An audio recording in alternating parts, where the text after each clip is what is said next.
Good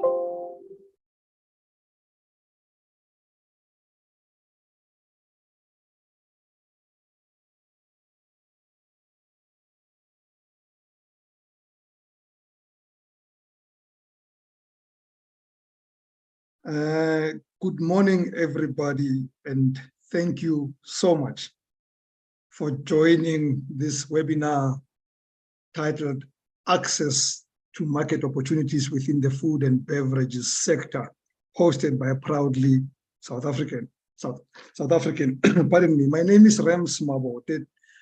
I am the facilitator of this conversation, and that means I am the least important person because the guests are the most important people who are going to share with us everything that they need to share with us, and then we will join them in questions and comments section later.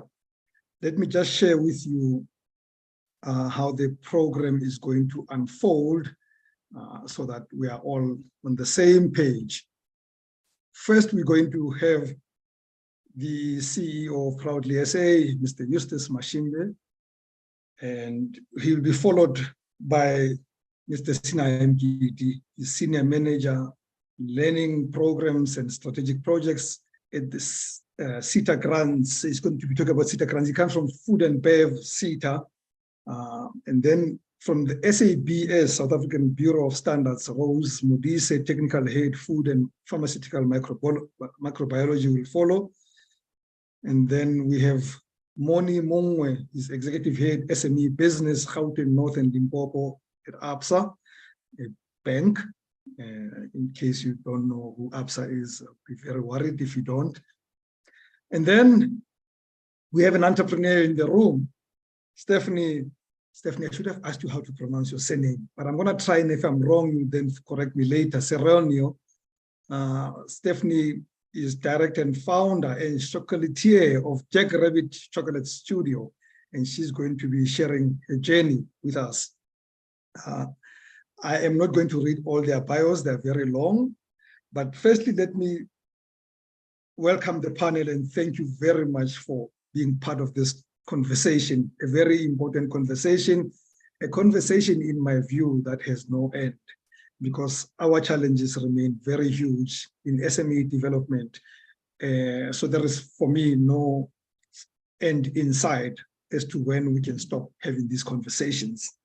And then I'd like to welcome and congratulate our audiences, and congratulations because I'm told before we started, there were already 1,000 people in the Zoom room. And therefore the overflow has been then asked to go into the social media platforms of Proudly SA, Facebook and Instagram and all those platforms. And when we get to the time, and the website, I suppose, and when we get to the time of questions and answers, your questions will be captured from those platforms, shared with us so that we can then represent them on the platform. But if you're on Zoom, you can then post your questions, comments on the chat box. We are going to let our panelists speak first, all of them finish what they have to say. Please note your questions for any of them or each of them, then we deal with them later. That way, everybody gets enough chance to present what they need to present and they're finished, and then we can get to the questions and answers where I at least can be the executioner and determine the speed of that and make sure that we finish at the time that we've been allocated. I'm going to ask everybody in the Zoom room, our panelists know this by now, but everybody in the Zoom room, please stay muted. And it's going to be very important that we all stay muted and focus on our panelists. Finally, I am also going to ask our panelists that as you present, I am not going to keep my face off the screen so that I am going to be the policeman when you are running over time. So you will see my face indicating to you that I'm starting to say to you, wrap up. So watch me all the time. And on that note, Mr. Eustace Mashimbe, CEO of Proudly SA, welcome. The stage is yours.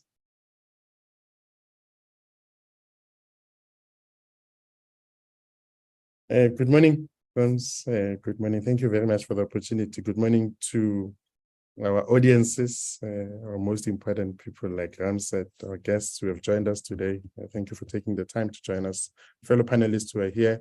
The safest thing to say in this country is all protocol observed. In case there's a king, there's a queen that I need to acknowledge is on the line that I'm not aware of. Thank you very much. I'm going to quickly share my screen because I have a few slides to take you through. Because my role is to sort of help set the tone, give you a sense of why we do this as proudly South African and who we are, for the benefit of those who just know the logo. We know everyone knows the logo. Research tells us people have seen the logo, they know the phrase, they use the phrase often, but not everyone understands why we exist and why we do what we do. So a buy local campaign, and I think that first slide is the best slide, for introduction purposes. It tells you there's an entrepreneur who runs a business, who's taken what she had to invest and start up a venture of some sort. And she's happy that people are buying from her. She's smiling.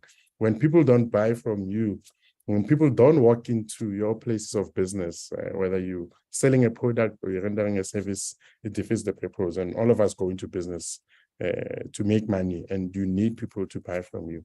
And that's why we exist, is to support entrepreneurs like that who make their products locally, who render services locally. We are a country that battles three main challenges, unemployment being at the heart of it.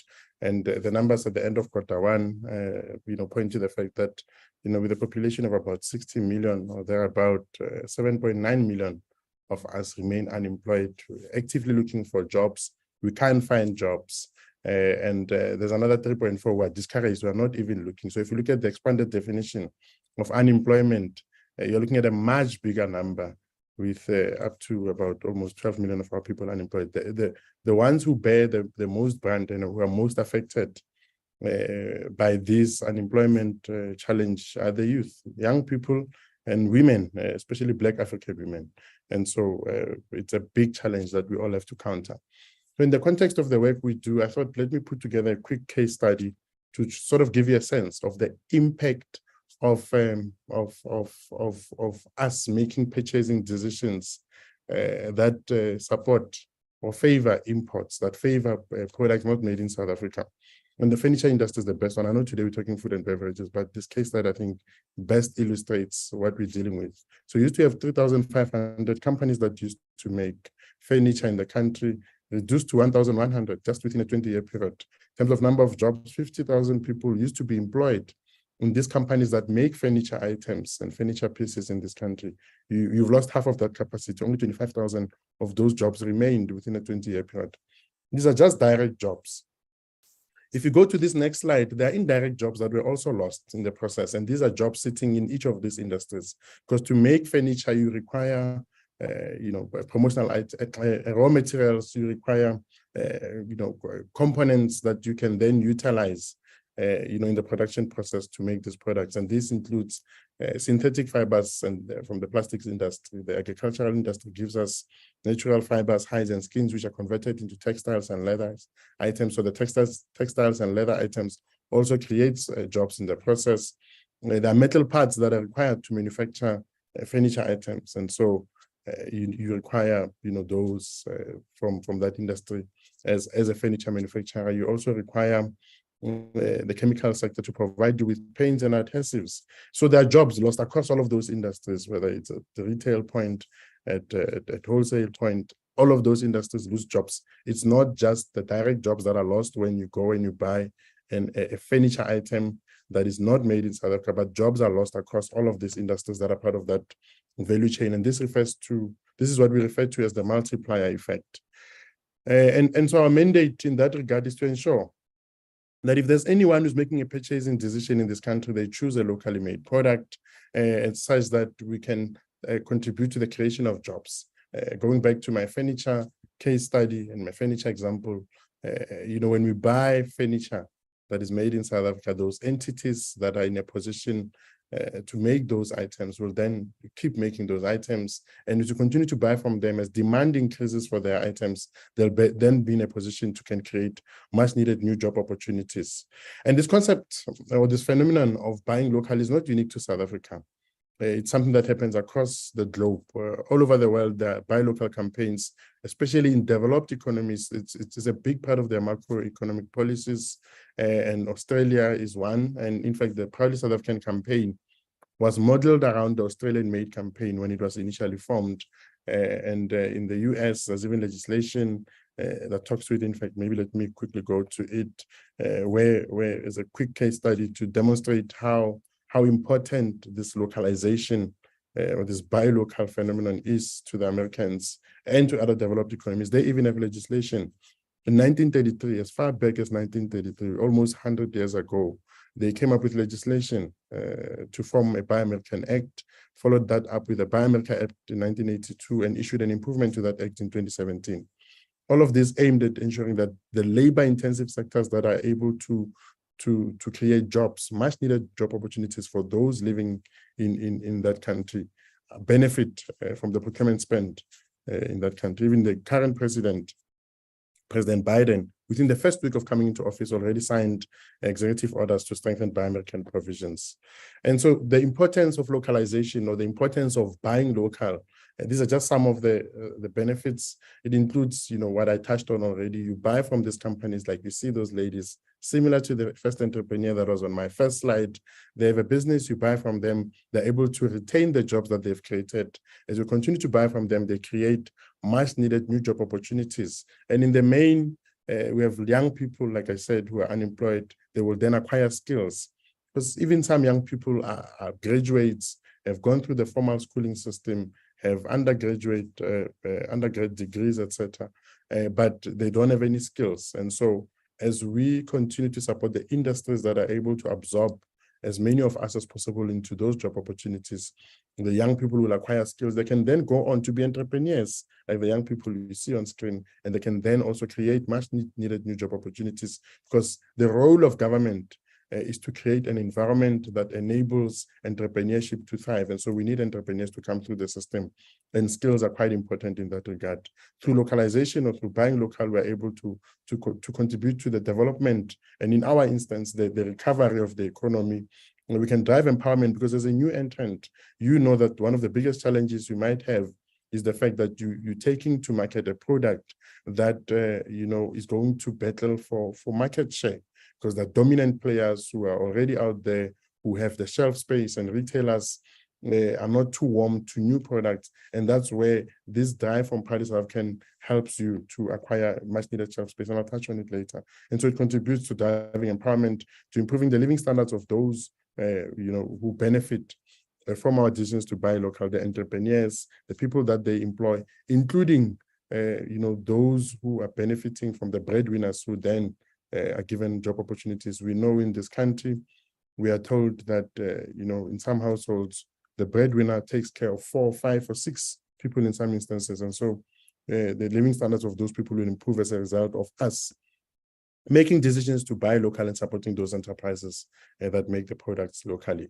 And so our focus is on buying that happens in the public sector. We look at what government is buying. We focus on getting the private sector to understand the role they can play in ensuring that they support local producers, they support service providers in the country, and in the process, help us create jobs.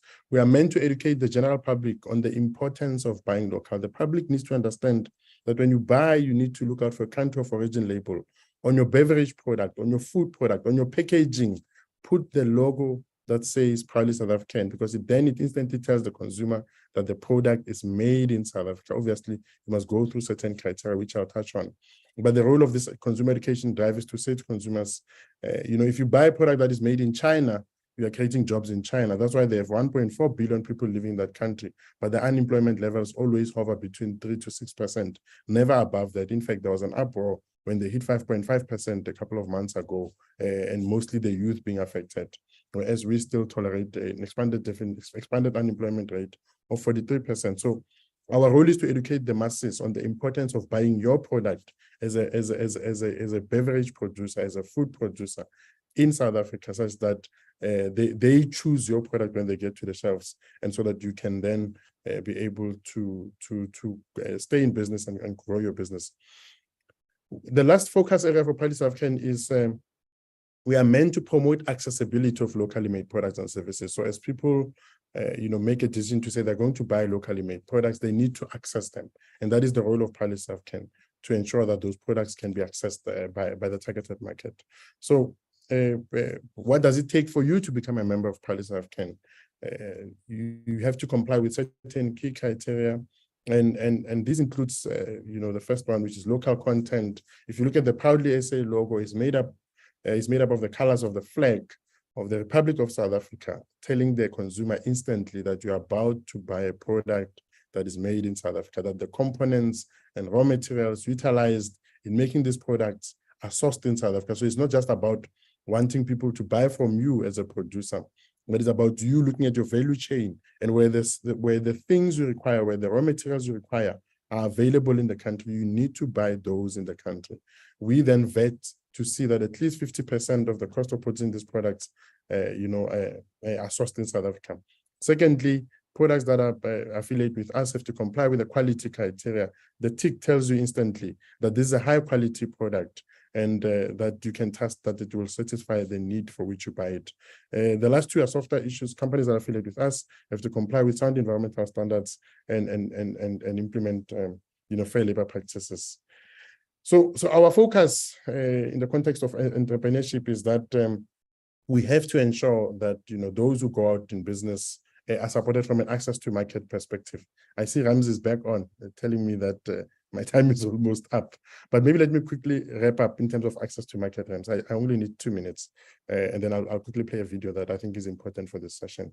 So from an access to market perspective, we have packaged an array, a bouquet of access to market opportunities. The first one being, for those of you whose products can be sold on e-commerce platforms, people are buying on these platforms. In fact, Zulzi and Macro Marketplace are good examples of partnerships that we have secured, where that with these platforms, you have to pay to list your product, you have to pay to stay on, you have to give up commission. We have stuck partnerships where you can list as a member of PaliServCan. If you comply with our criteria, you can list on all of these platforms and you can then sell your products. We carry the cost. We've stuck partnerships with, these are just some examples of the partnerships we've done. We have work that we do in the private sector. I'll quickly touch on that, which helps you. But these are just examples of what we're doing by way of partnerships secured. All of these platforms are available to you as a member of PaliServCan to list your product. In the private sector, we go to the private sector and we ask them to commit to job creation. And let's focus on the one that says retailers, because for purposes of this session, I think that's the most relevant. We ask the private sector to give us a commitment that they will give locally made products shelf space. We do matchmaking exercises. We bring in a service provider that helps match you up. As a member of PaliServCan, we match you up with a retailer that you ideally want to get in touch with. We hosted a couple of weeks ago a wine expo for those manufacturing wine. And we had a buyer session where we brought into the session buyers from retail, from wholesalers, from hotels, from restaurants. People are able to give you shelf space, give your product shelf space and opportunity to reach consumers. And that's what we do. Hospitals is another one where independent hospitals have to look at the food they buy. Where is it coming from? The contracts that they give out must have conditions that says to their contractors or the ones who win tenders with independent hospitals to say, we are going to supply locally made food. If you don't supply locally made food, you lose your contract. Those are just some of the stuff we do. We have a lot of commitments. These are just examples of where we've been able to secure commitments with banks, with schools as well, where there's boarding schools and boarding facilities. Independent schools are urged to look at where their desks come from, but the food also kicks in. So in the interest of time, I'm going to quickly jump all of this and move over to the last slide, because I think I've touched on the content, which is, the access to market opportunities. There are many more. Look out for the work we do on social media. Become a member of PaliServCan. It's not expensive, as you can see on this slide. It's 500 rands for you as an entrepreneur with turnover of less than 5 million rands. You pay 500 rands per annum. The most that any company that wants to affiliate with us ever has to pay is 100,000 rands, and that's for companies with turnover of 100 million rands and more. So there's an array of benefits. Let me quickly play a video, 60 seconds, Rams, and then I'm done. And I'll then look out for questions on the Q&A chat box and respond to those accordingly. There's a voice that is calling, loudly calling, day by day, the voice of the future. When I started my business, All I wanted was to create jobs and a legacy for the next generation, because I see opportunity when others see impossibility. It all started with a thought and then a seed in the garden, which grew into my very own farm that feeds the whole nation daily. Cotton silk and a little bit of treasure, I create masterpieces that give South Africans an identity, comfort and confidence, because when you look good, you feel good. From the factory workers to the warehouse and then over the seas, I want to show the world what proudly South African looks like.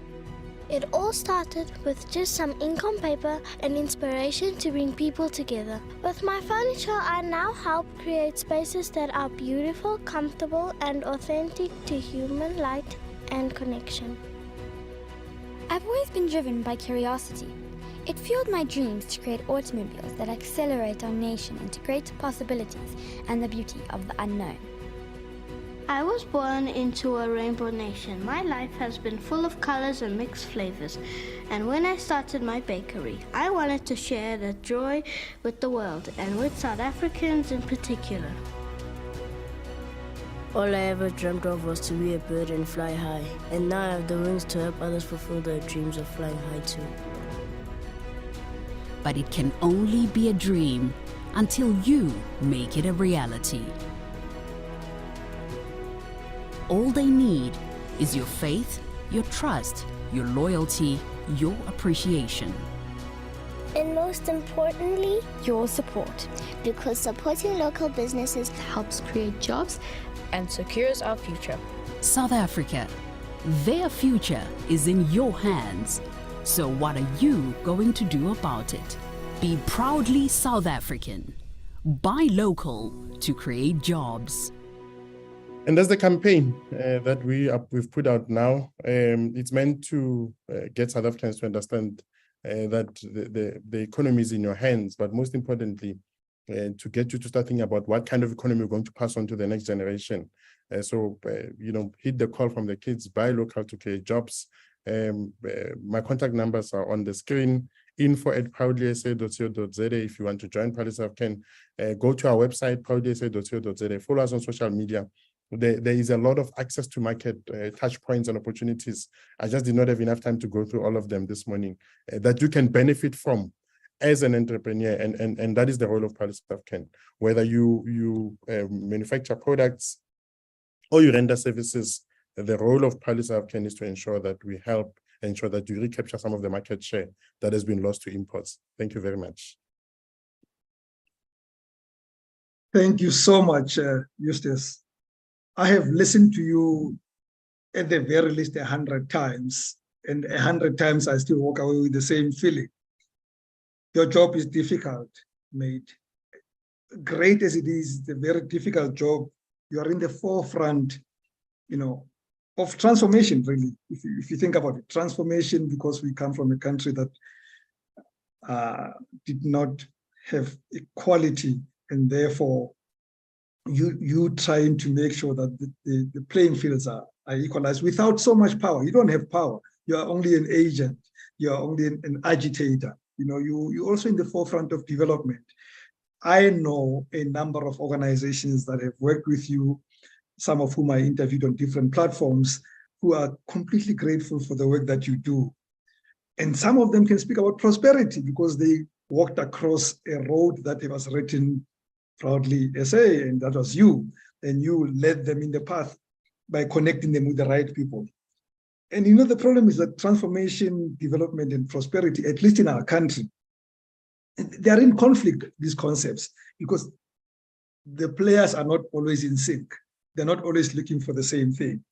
So the path that you're walking on and you are helping people to walk on, I cannot tell you enough how important it is, and we are grateful for the work that you do.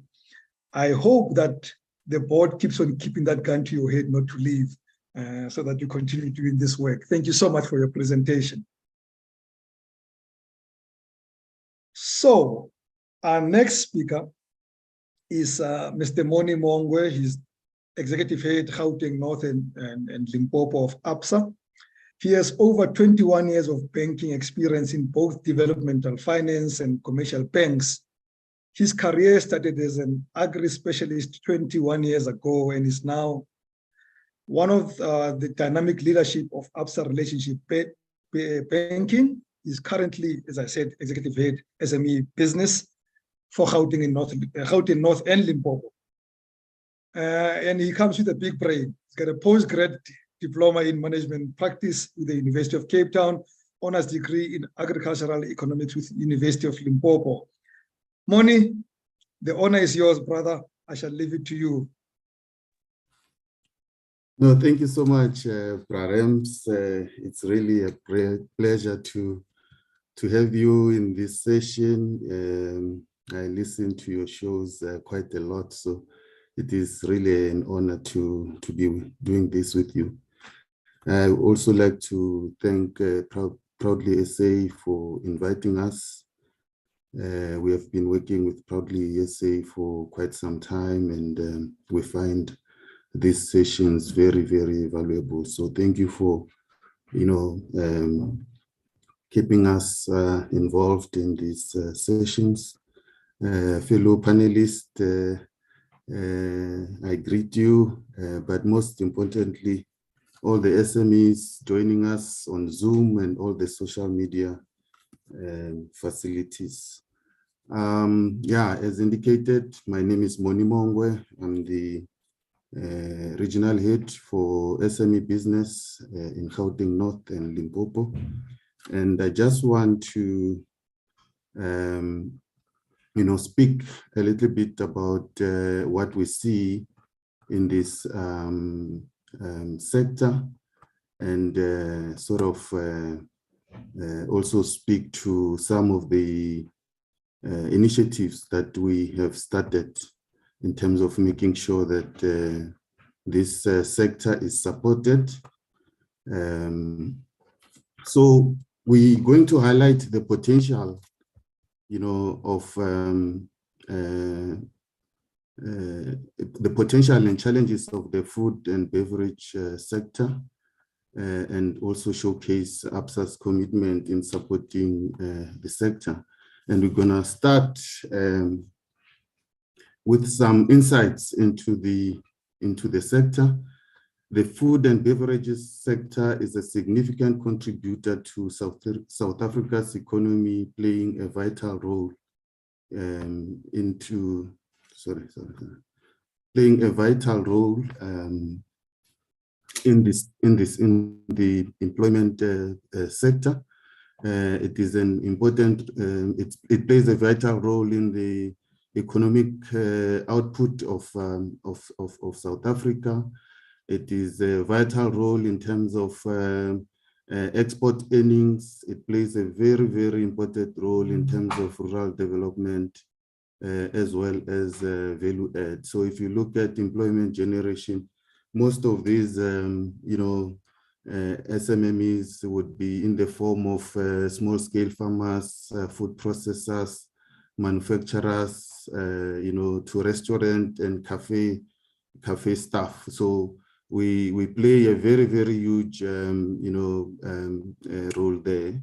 And then in terms of economic output, the food and beverage sector contributes significantly to the country's gross domestic products in the form of food products, beverages, and related services. So it represents a substantial portion of the manufacturing sector. We also play a huge role in terms of export earnings, as this sector products are sought for in the region and also internationally.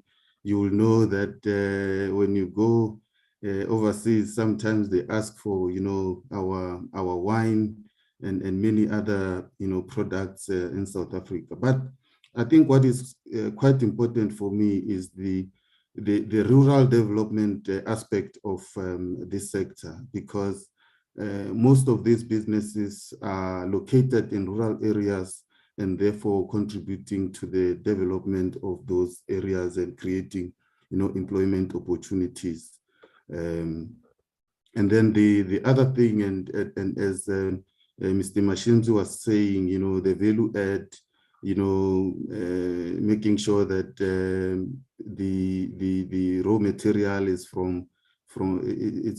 it's beneficiated from local. So, you know, the raw agricultural produce which we then process into packaging, distribution, you know, the whole value chain also plays a significant role. But is there potential in this sector? I think we are seeing a huge potential in this sector, because we're seeing that in terms of the growing population and urbanization, there is a steady increase in population and urbanization, which then requests demands for processed food and convenience products. So we're seeing a lot of people asking for processed foods and convenience products because they don't have time, you know, to cook for themselves. But we're also seeing a lot of in terms of tourism and culinary experiences, you know, the country is thriving on tourism industry. So we're seeing a lot of demand from those activities. But we're also seeing, as I indicated earlier, there is export opportunities for this sector as well. And then we have diverse food culture. I mean, South Africa is rich in cultural diversity. So there is quite a number of, you know, dishes that you can prepare, and various people will want to try a number of things. So there is a huge potential there. The last one is that, you know, as consumers becomes more health conscious, they look for, you know, those organic, natural, and sustainable sourced food and beverages. And there is a huge demand for this, and we see that as an opportunity for SMEs. But there are also challenges, and I will speak quickly in terms of these challenges. There is access to finance, which is an issue. You know, there is compliance and regulations. You know, you're producing something that human beings are going to be consuming.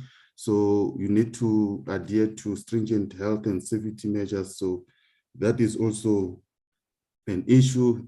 There is market competition. I mean, we know that there are big corporates out there with all the financial muscles that you are competing with. That is also a challenge. Infrastructure and logistics, you know, how you move, you know, your products, you know, load shedding is part of it's adding on to those challenges right now. But we also see a shortage in terms of, I mean, an issue with regards to skills and training, because there is a skills shortage, and where you need to, when you identify someone who can assist with the skills, you know, the financial burden, it's so immense because there are financial challenges. And then there is technology adoption, which also comes at a price. So addressing all these challenges requires a collaborative effort from government, from financing institution and other stakeholders like Proudly SA, to create an enabling environment for food and beverages for SMEs to thrive. So I'm going to now present some of the things that we are doing as ABSA Bank. As I indicated, I'm from the SME business, and we are empowering Africa's tomorrow together, one story at a time. So I'm looking forward to hearing some of the stories later on in terms of how we have assisted you and how we can assist you going forward to realize your dream. And I'll be speaking to, you know, access to finance, access to markets, which we do in partnership with various corporate entities.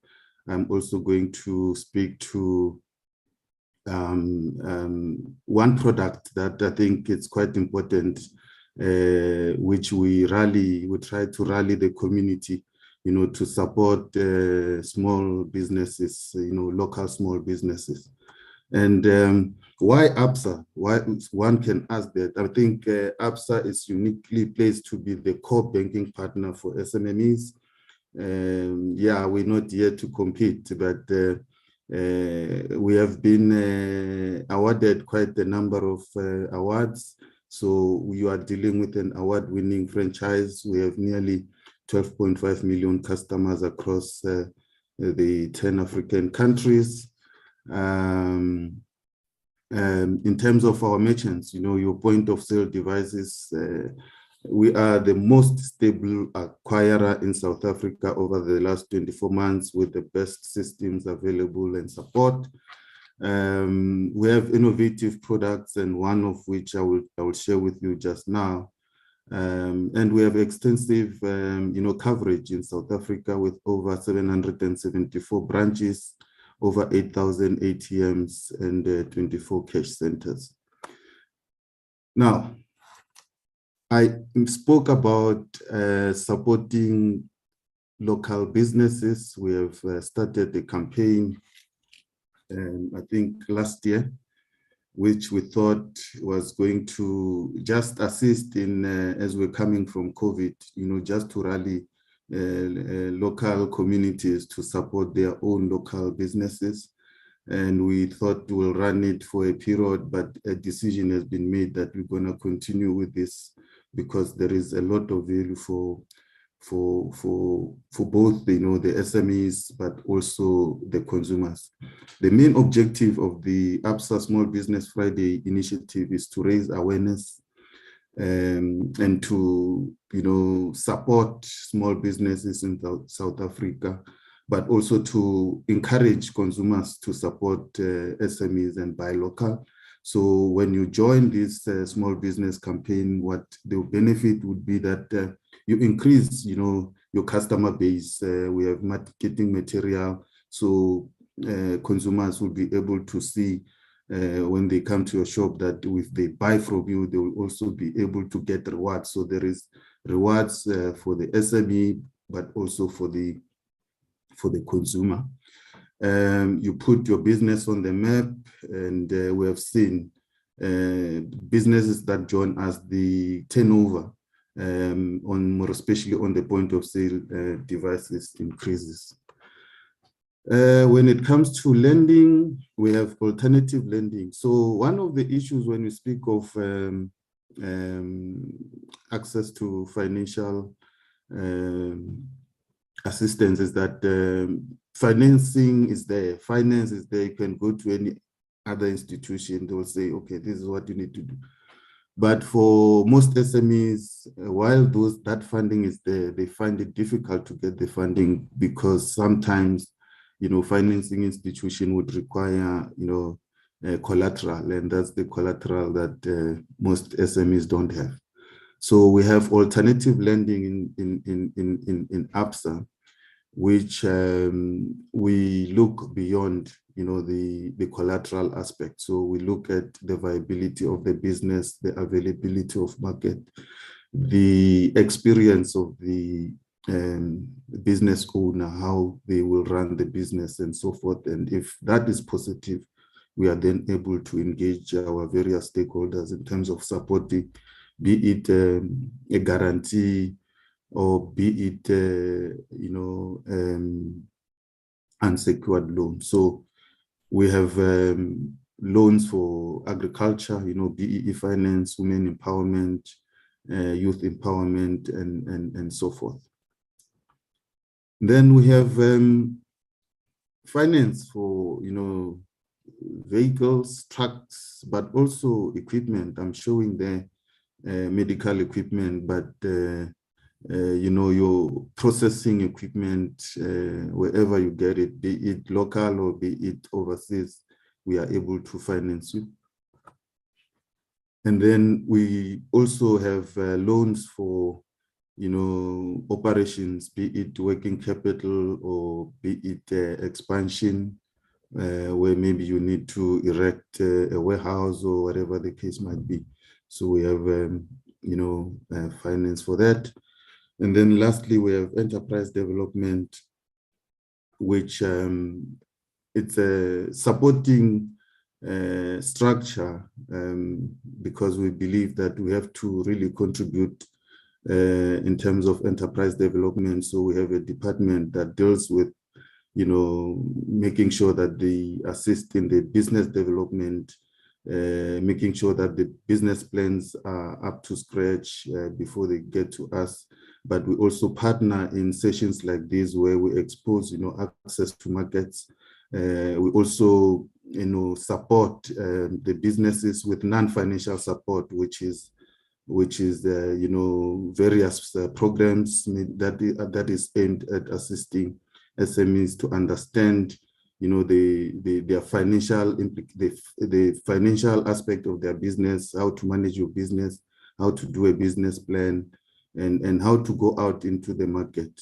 I have here, some of the features of our transactional products. So it is not just lending, but also you require a proper transactional account in order to make sure that your business grows. So thank you so much. Those are my contact details. You can reach us. We have a virtual platform where you can call and speak to a banker, a business banker, or you can email us at mybusinessbanker@absa.co.za. Thank you so much. Thank you very much, Moni, for good presentation and contribution.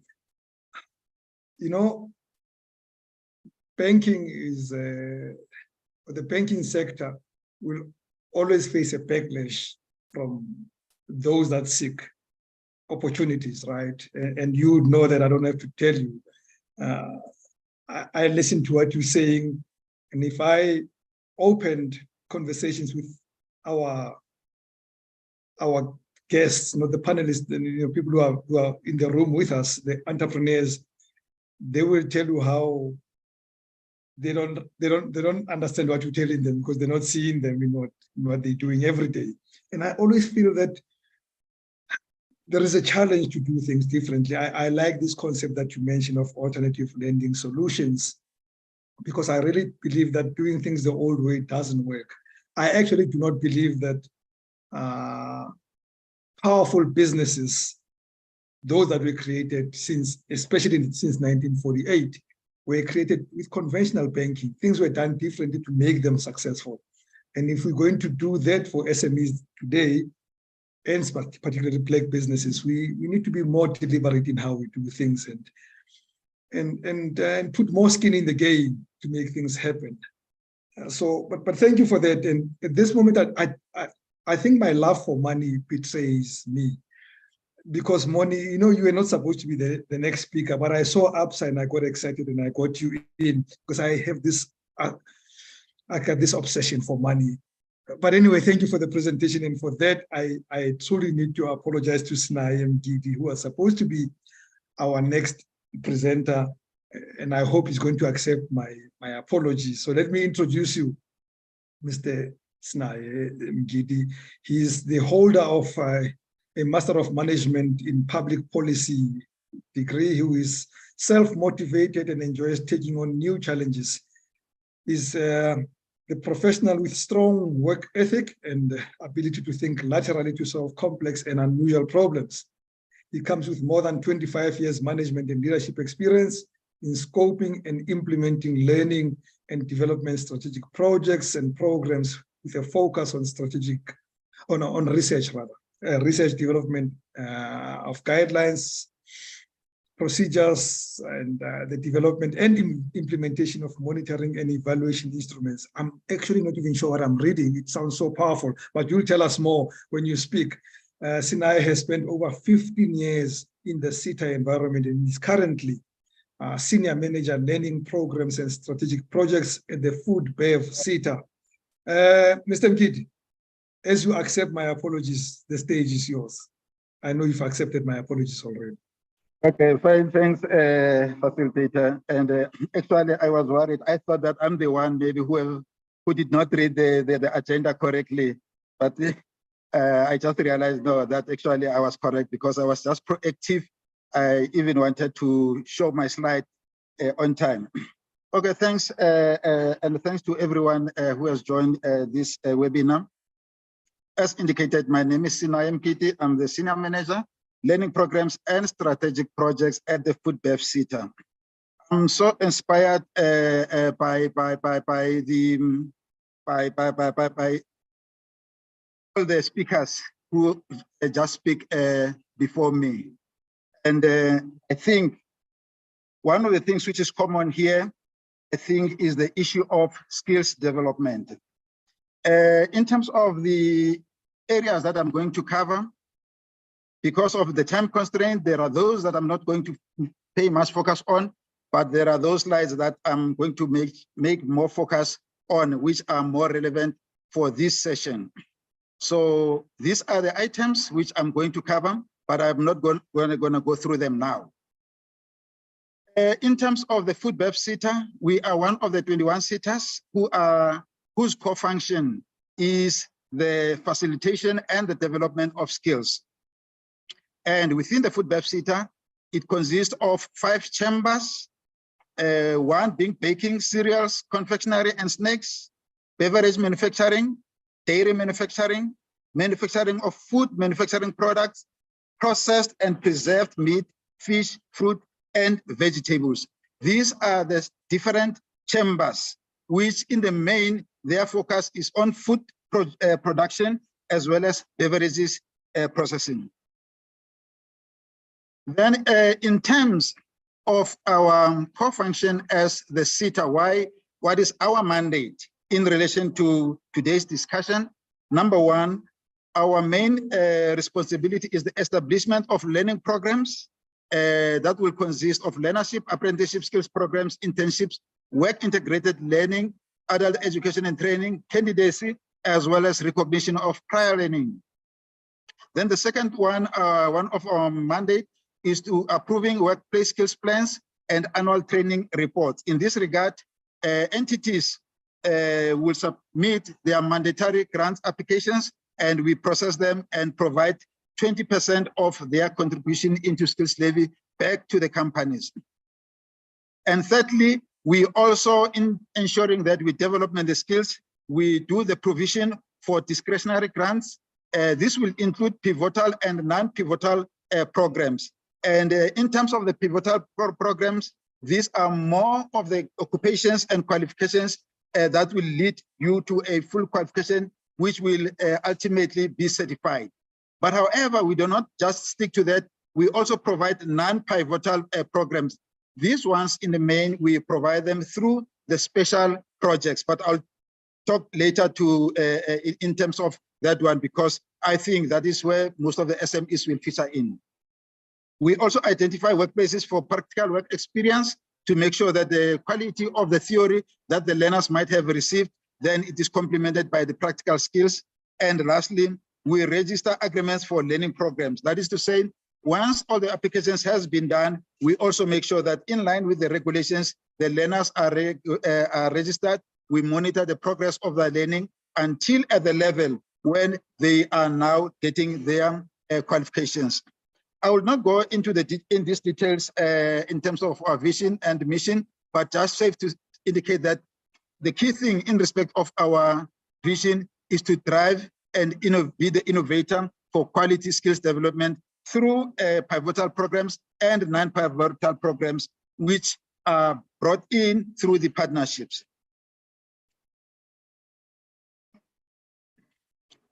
Then in terms of our sector, in terms of this slide, I'm going to dwell much into it because that is what in the main the SETA is about. Then in this regard,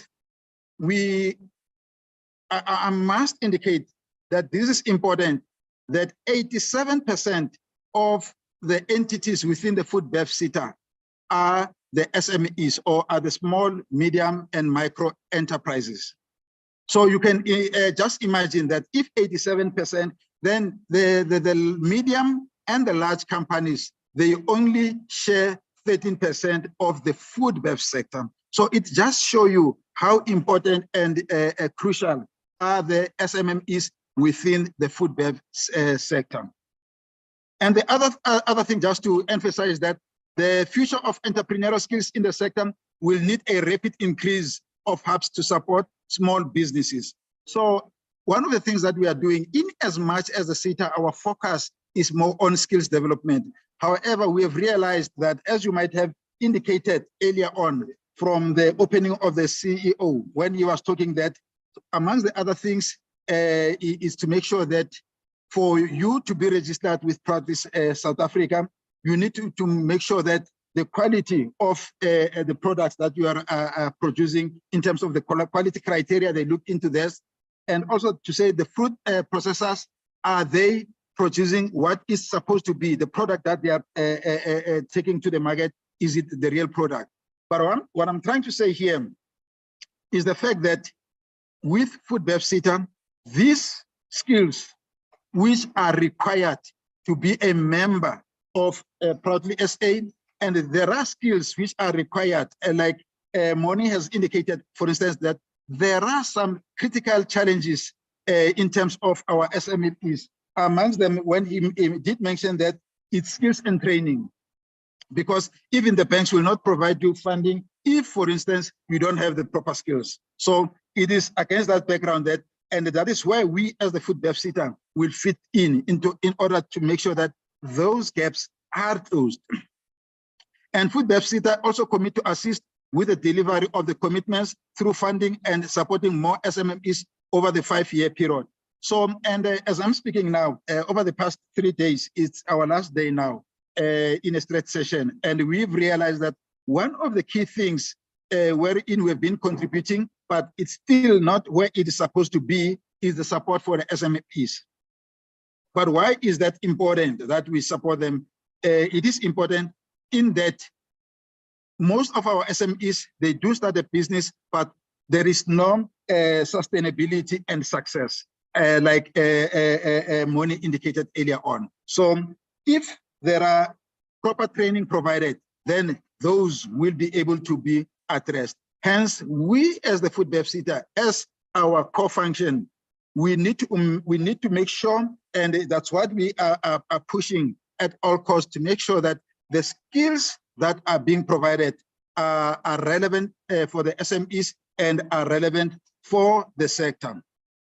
And also, I must indicate that as FoodBev SETA, we have made also an intentional effort to also make provision and support the non-governmental organization, the CBOs, the non-profit organizations as well, because we have realized that as a country, the large companies are shredding the jobs, but the only jobs that can be sustainable, if there are proper skills that are being provided, those skills should be coming from the SMEs. So hence our focus, there is more focus now as part of our strategy to make sure that we do provide the relevant skills for the sector.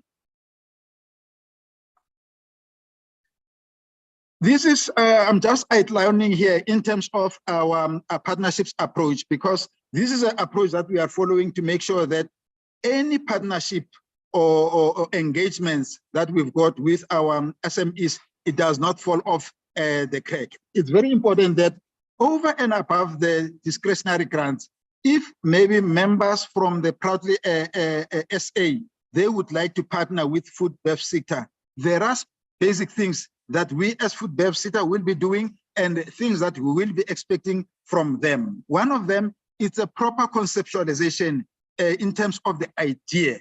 So it should be very clear that if an SME may be supported by Proudly SA, as an example, if it's the member of Proudly SA, that the idea must be clearly defined, because more often than not, there are SMEs who actually do have an idea, but sometimes it does not come up clear when they want to partner with a FoodBev SETA. So hence, we are saying here, conceptualization of the idea is very important. Whether you want to partner with us to provide skills, but we need to see exactly, to say at the end of the day, what will be the impact?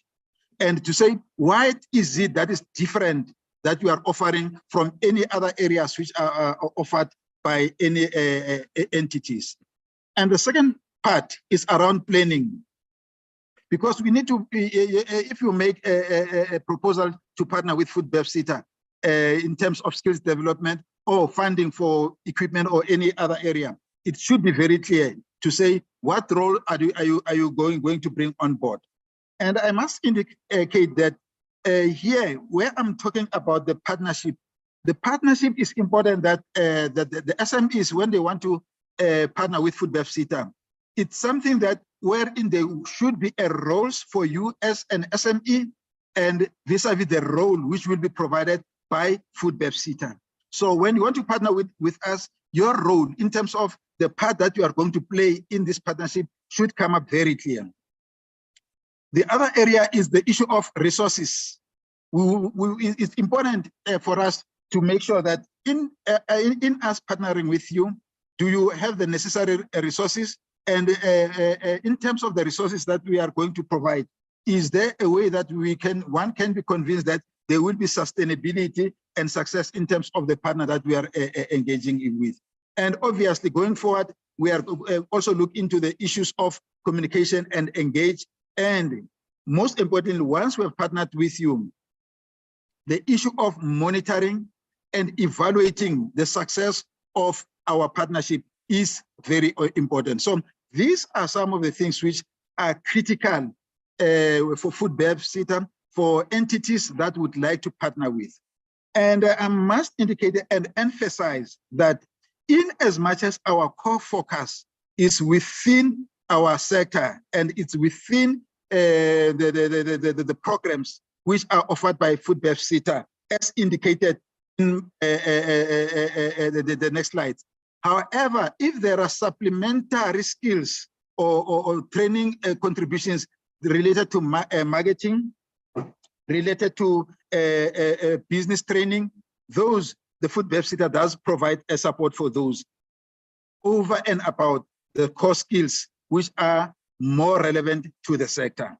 So this slide I will not be going into in more detail because it just shows you in terms of how the funding, the provision for funding is made from the levies that are being paid by the employers to SARS. That is the 1%. But I'm not going to go into the details in terms of these specific ones.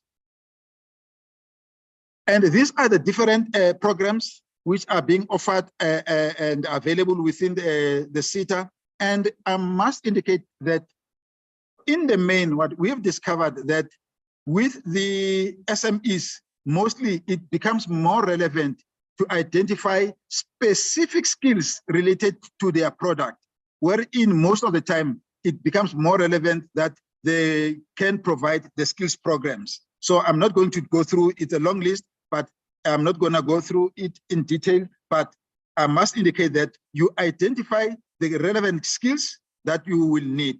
And the other part that I just want to draw your attention to is the issue of internships, wherein if, for instance, you've got a small business employing about 4 or 5 or 10 people, but sometimes if you want take one learner from the higher education institution to do an intern within your organization, it does assist you in ensuring that we as FoodBev SETA, because we'll pay for the stipend for that particular learner, but at the same time, it does provide even an additional hand for you as a business. So these are some of the things that we need to consider in partnering with FoodBev SETA.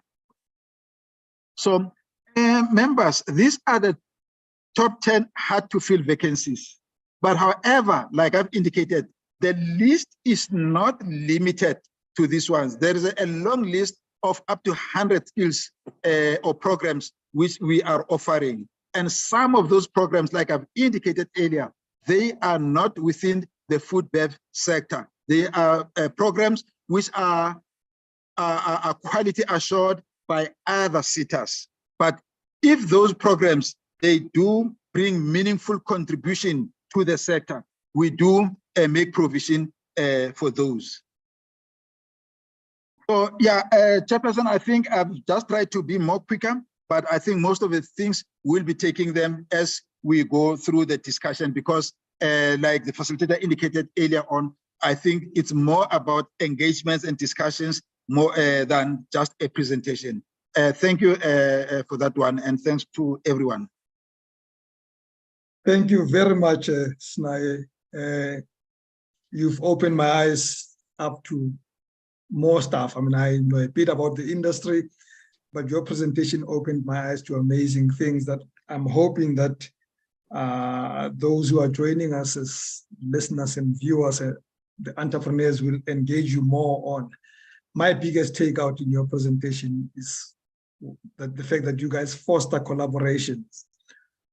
I argue that an SME can try all its best.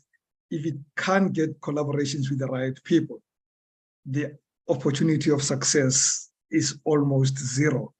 And we will end up in a situation where SMEs are born every year and die the next year, and then the others are born. So I'm hoping that this issue of collaborations can be explored more. So on that note, thank you very much again for that presentation. Now, before I go to my next speaker, there's been questions on the chat box about the presentations. Good news, the entire session will be posted on the Proudly SA YouTube page when all is said and done. So do not worry, do not be frantic in taking all the notes. These presentations will be on the YouTube page, but do be frantic in taking down issues so that you can raise your questions when we are done. And we should be done with our presentations in the next 30 minutes or so, hopefully less, and then take the Q&A. Our next panelist is Ms. Rose Mudise, a biotechnologist with 18 years in the food microbiology industry. She joined the South African Bureau of Standards in 2005 as a test officer. Currently, she's managing the Food and Pharmaceutical Microbiology Department as technical lead, and she's the first of the Roses on our presentation and our webinar. Thank you very much, Rose. It's your stage.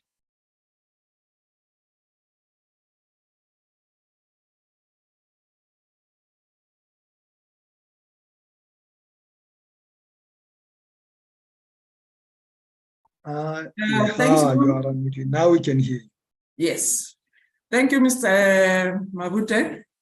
And thanks to Proudly South African for inviting SABS and giving us the opportunity.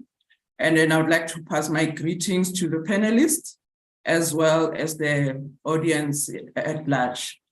So what I will be doing, I'll be firstly taking everyone through the background of SABS and what we can then offer. And then hopefully the rest of the maybe concerns, we can address them through the Q&A.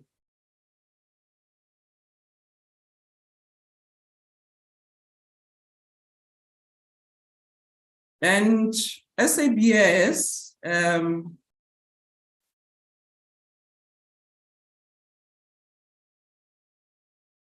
is a statutory body that was established in terms of the Standard Act, which is the Act number 24 of 1945, and continues to operate in terms of the latest edition of the Standard Act, Act number 8 of 2008. The SABS provides services that directly impact on the performances of the companies, individual industries, and the economy by lowering the risk of product and service failures. The SABS then provides a catalyst for economic growth through quality assurance. And as the national standardization institution in South Africa, we are basically mandated to, one, develop, promote, and maintain South African standards.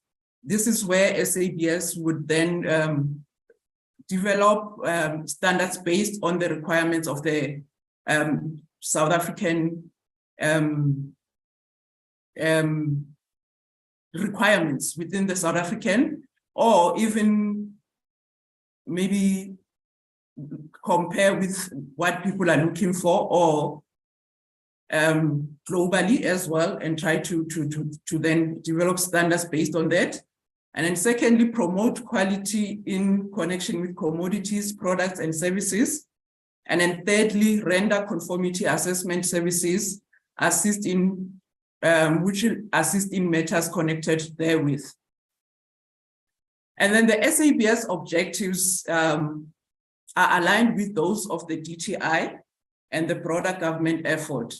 And in the next 5 years, SABS is looking into, one, providing standardization and conformity assessments, services that facilitate development and regulation and regional economical activity.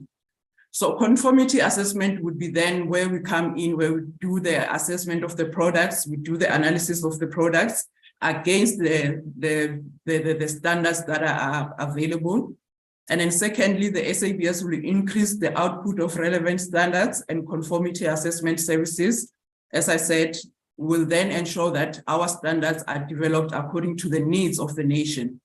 And then thirdly, the SABS will therefore continue to support the development of sectors by developing standards for conversion into regulations by the regulations that are within South Africa, for example, the NRCS. So we also work in alignment with the regulations, NRCS, IPEP, or even according to the Consumer Protection Act. And all of these will definitely be towards the needs and the requirements of the nation. And then fourthly, allow the broader participation and access to the national standardization process and services, and then develop standards, like I said previously, and provide conformity assessment services that protects the integrity of South African market. And then lastly, to provide the conformity assessment services to support the growth within the industry. And then looking at our laboratories, the profile within the SABS, because we do have different labs, and then even though today we're just looking at the food and beverage industry, SABS has laboratories all over the country. And then we have labs that are based in Pretoria and Cape Town, and health sample collection and auditing services within KZN and other the other divisions as well. The food testing labs have an unmatched comprehensive service offerings within South Africa, and these labs strive at delivering excellent customer services within while continually maintaining laboratory quality system, increasing scope of accreditation to ensure that we meet the requirements that are there outside, to ensure that we do meet the requirements of the nation. Some of the laboratories that are involved within the food and beverage space would be the food and pharmaceutical microbiology, where we do the microbiological analysis of the food, water, and then the food and water chemistry. This is where we would do the nutritional analysis of the food products as well as the water chemistry analysis. We also have pharmaceutical chemistry, and then this is where we would be looking at all your pharmaceutical chemistry products or pharmaceutical products, and these are also licensed and controlled by SAPRA. And then industrial chemistry, which we then basically test the detergents against different standards that are offered within SABS. And then lastly, we have chromatographic services, which is one lab that would then look into the pesticide analysis of different crops that customers would bring. And then this is a detailed, more or less the examples of what we can offer within the laboratories. For instance, in the food products themselves, like I said, microbiological analysis, shelf life analysis. The shelf life would be what we can then term to say it's how long your product would last within the shelves. And then it's a requirement before you send your product to the retailer to prove that your product does last for the amount that you stated. If you say 3 months, then there needs to be evidence to prove that your product actually was stable within the specified period. And then nutritional analysis, which is as per the regulation R146, and then you use that information to put on your product before sending it to the retail. And then we do the water analysis, for example, SANS 241, which is a standard against drinking water, and then SANS 1657, which is then your specification against bottled water. And then we look at the detergents and disinfectants. There's a long list that we do offer. And then I will obviously share the contacts where if someone does have detergents and disinfectants, you can inquire and then find out if we are able to assist with such. But there's a long list. For instance, we've got SANS 47, which looks at your coal tar disinfectant, and then the SANS 825 hand dishwashing detergent, and then the SANS 51276. This is the disinfectants used in the food industry, and then SANS 490. And then this is then the alcohol-based sanitizer. Like I said, we do test fruit, vegetables, and then the soil to test against the pesticide residues. And then will include one, registering them, or secondly, monitoring of the pesticide residues on the crops and the soil. And then the submission process, which is what people normally inquire about.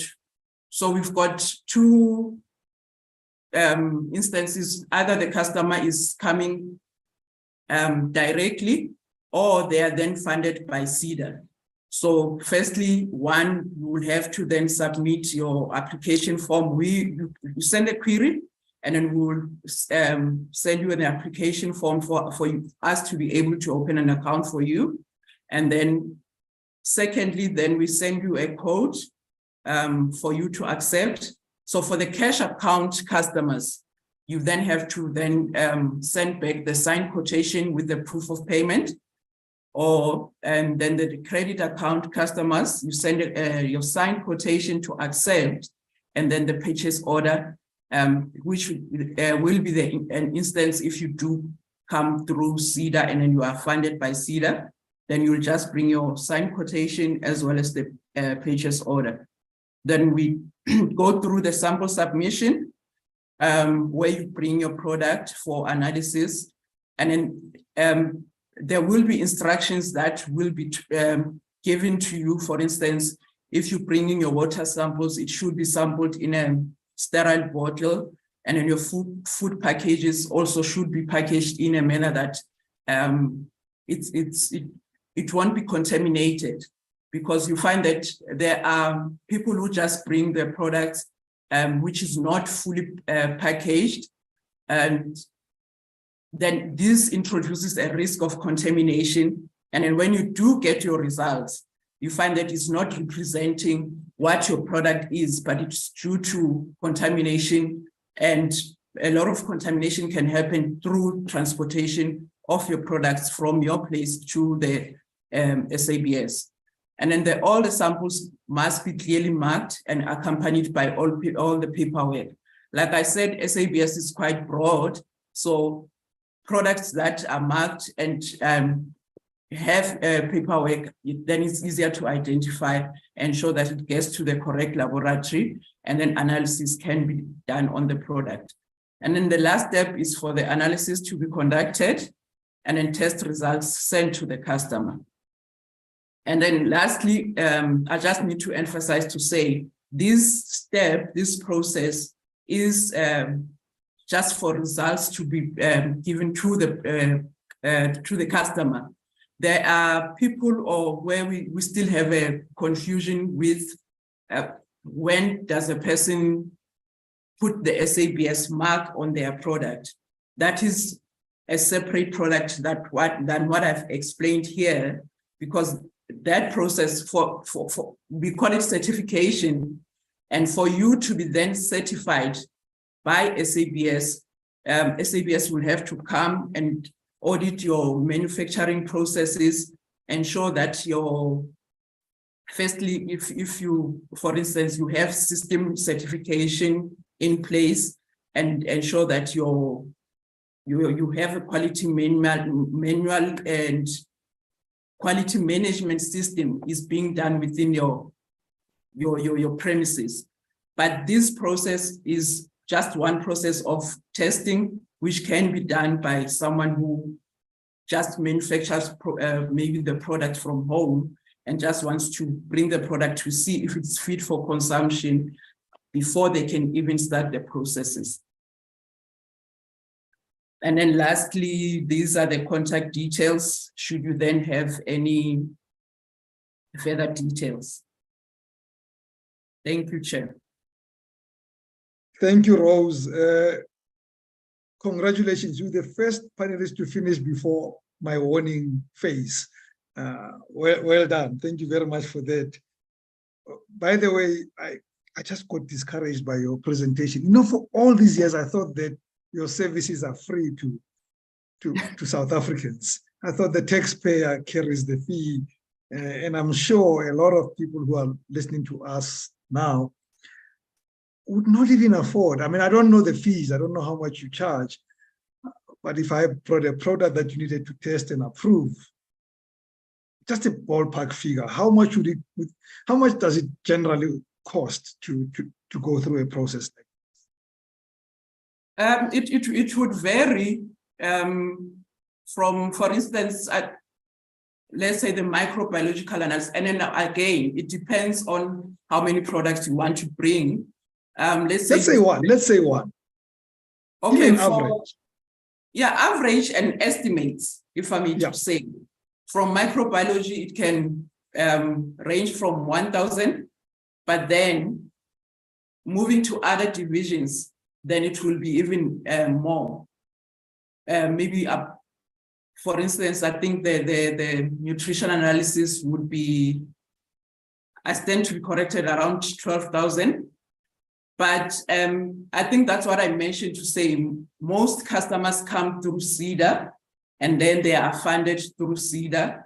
And then there is a division within SABS as well, which also assist SMEs to then go through the whole process, which that will then bridge the gap between laboratories and customers and ensure that the process is then better to handle and there are minor challenges.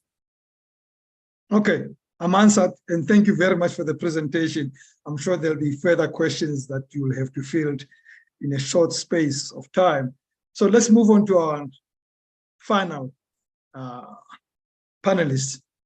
She works with something that got me slightly overweight, but I still love this product. So Stephanie Seronio is director, founder, and chocolatier. Hey, you know, Stephanie, some of these words were not taught to us at Bantu education schools, but I think it's chocolatier, which means you make chocolate. The JackRabbit Chocolate Studio, which she's founder and director of, is nestled in the heart of Pretoria, a boutique artisanal chocolatier. God, I'm gonna have to skip this word, crafting delectable treats since 2018, with a passion for exquisite flavors and innovative designs. Their creations are handcrafted using premium, ethically sourced ingredients. They're led by a team of skilled, those people, chocolatiers. They pride themselves on blending traditional techniques with modern artistry.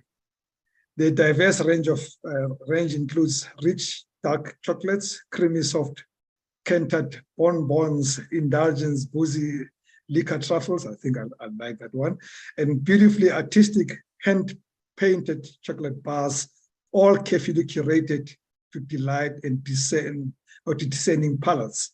Mine is not, Stephanie, I'll let you know.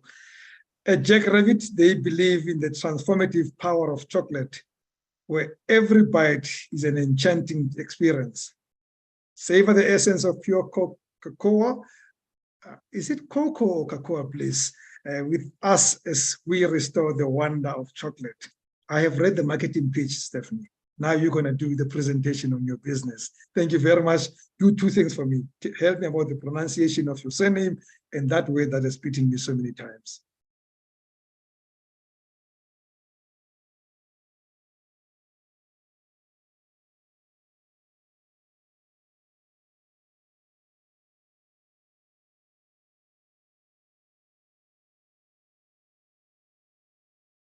Hello, Steph.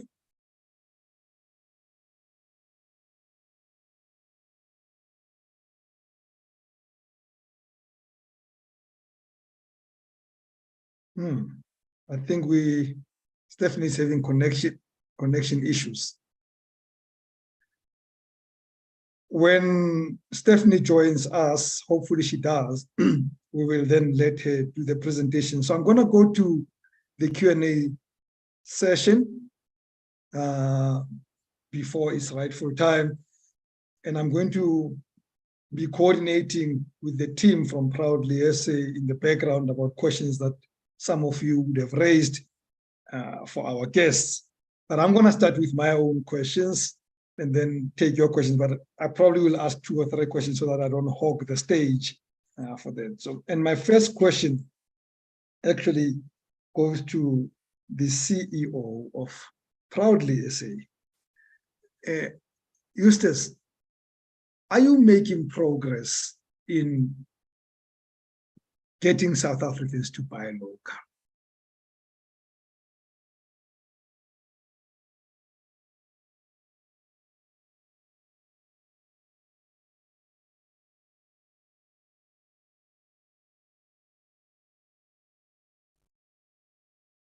Is everybody hearing me? Now I'm getting worried. Is this about me?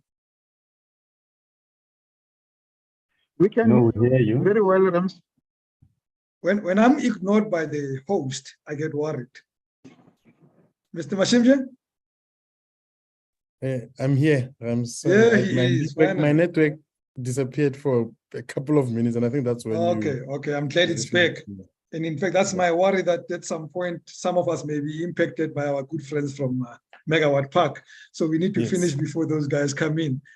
So, Eustace, are we making progress? Are we getting people to wisen up to this important movement? We are seeing a huge change, because today the big focus is on specific industry, which touches on consumers. I'll touch on the consumer element of it and maybe just a bit on the retail side of it. We are seeing that from a consumer perspective, social media has showed us, because you get instant feedback, that people are warm to being introduced to South African-made products, especially if they can be directed to ways in which they can access it or to places where they can go and buy these products. So South Africans are more conscious. South Africans understand better the importance of them buying locally made products. Where we are seeing a bit of a challenge is instances where people do not necessarily have the means at their disposal that allow them to make the purchasing decision that they want to make of choosing a locally made product because they have limited means at their disposal. But in the main, we have seen people warming up to the idea of locally made products. From a private sector perspective, especially in an industry like this where there's reliance on in a presentation I touched on this, on hospitals, on restaurants, on retailers giving shelf space. Through our localization commitment drive, we are getting a lot of commitments from the private sector. The example I gave earlier on was on the number of buyers that came to the wine expo that we hosted, where we said, here are wine products. Here are products that you can even pair with wine products. Can you come and find potential products that you can place on your shelves? Lesser known brands, predominantly, 70% of the brands we had, they were women-owned brands. And so the response, the overwhelming response we got from the private sector gave us a sense that you just need to make these products accessible they need to be given an assurance as retailers and as restaurants and as food outlets and as quick service restaurants that the products that they want to buy are of a high quality nature, and that's where we come in. I think that's the biggest challenge, is this perception around whether the products are of a high quality nature or not, whether they will satisfy the need for which you buy them or not. And that's where we come in and take care of that element. Thanks. You're muted. You are muted, Rams.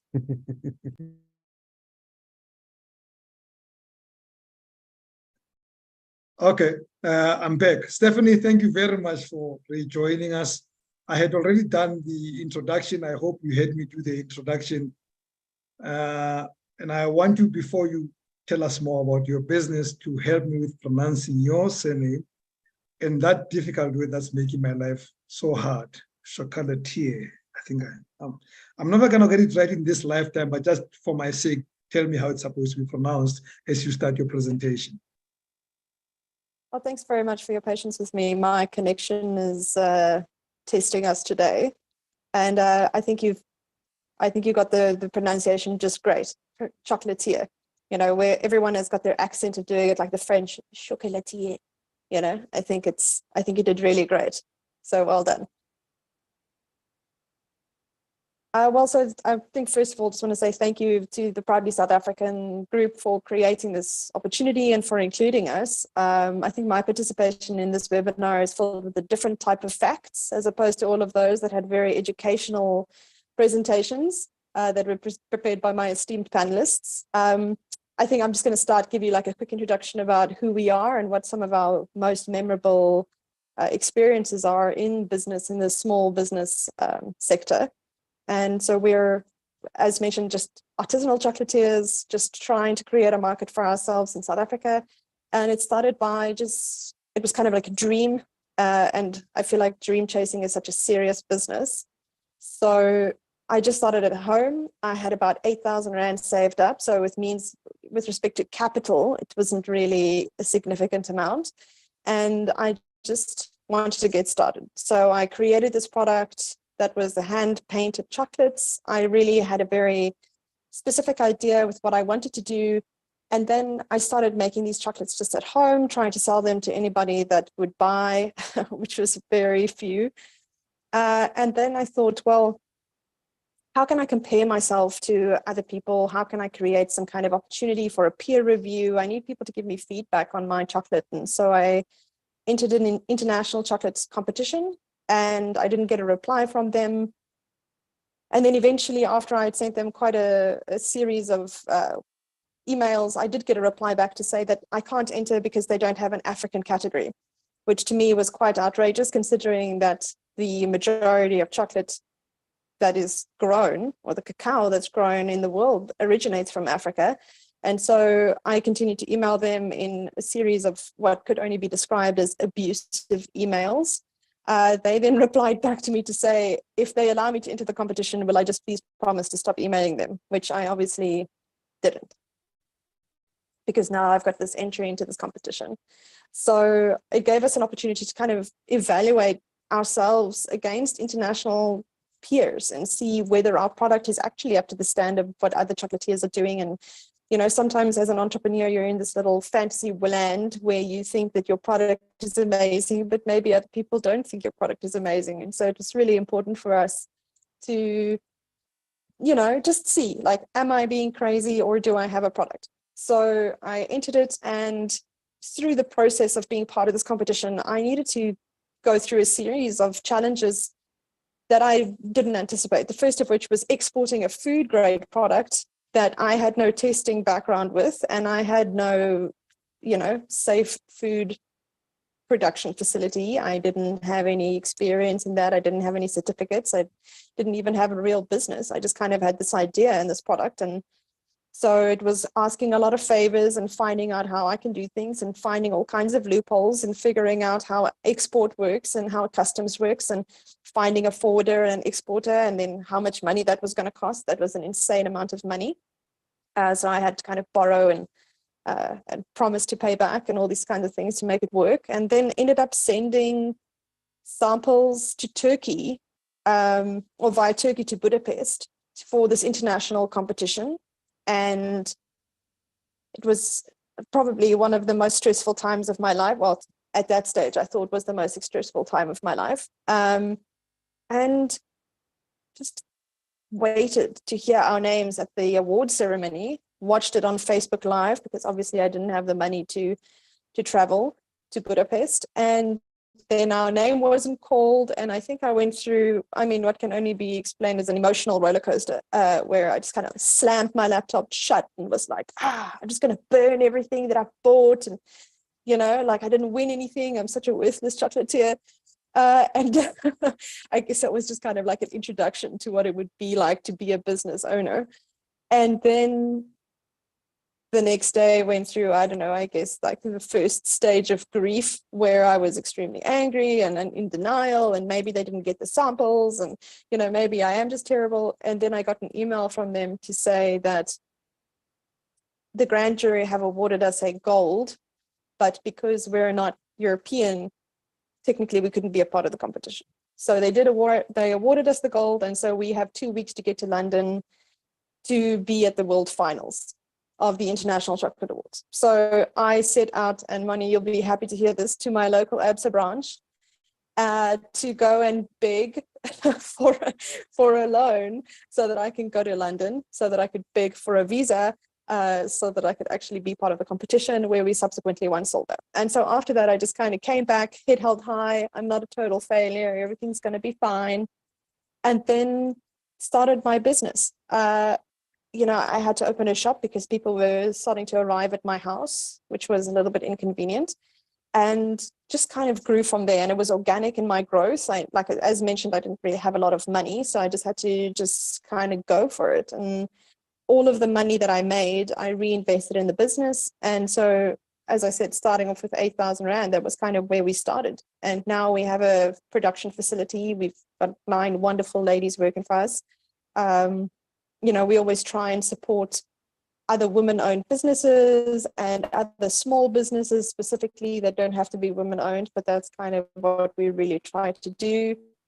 And everything that we've done has been through trial and error, because I didn't have very much experience in the food sector before the time, and I was just kind of following my dream. And so part of that was figuring out who we were, figuring out what your idea is and solidifying that, and then really taking it the next step, convincing people why they need to buy your product. And the market is such a tough place because, especially specifically in the chocolate industry, there are big players and they have this huge market sector, and they are tough competitors because we can't compete with their pricing. We don't have machines running or buying power. We certainly have cash flow cowboys making chocolate as best we can. But who and why we're special, and then convincing people to buy from us. And during that process, just growing the business.